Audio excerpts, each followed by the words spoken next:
సమావేశాలు జరుగుతున్నాయి.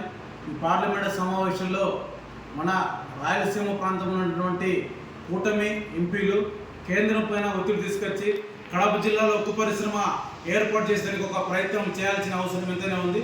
అదేవిధంగా ఈరోజు కేంద్ర ప్రభుత్వం ఎన్డీఏ ఏదైతే కూటమి ప్రభుత్వం పైన ఈరోజు ఆధారపడినటువంటి పరిస్థితి ఏర్పడుతుంది.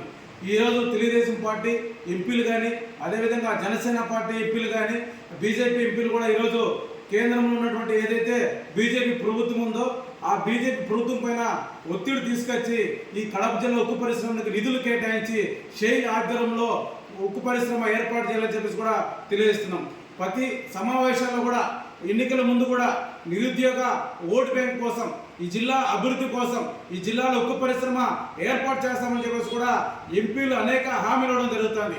తీరా ఎంపీలు అయిన తర్వాత పార్లమెంటు సమావేశాల్లో కానీ, అదేవిధంగా కేంద్రం పైన ఒత్తిడి తీసుకురావడం కానీ ఎటువంటి ప్రయత్నాలు చేయడం లేదు.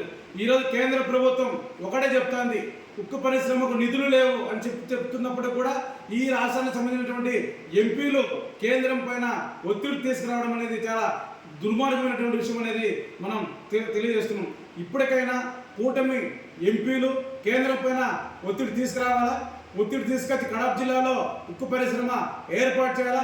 ఏర్పాటు చేయకపోతే గత ప్రభుత్వానికి పట్టినటువంటి బుద్ధి ఏదైతే ఉందో అదేవిధంగా ఈ ప్రభుత్వం కూడా యువత తగిన గుణపాఠం చెప్తారని కూడా తెలియజేస్తున్నాం.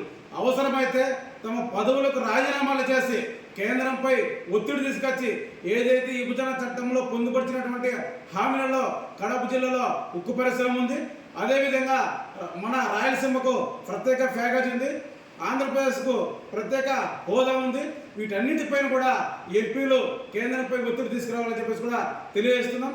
చిన్ని డివైఎఫ్ఐ జిల్లా అధ్యక్షులు బద్వేల్.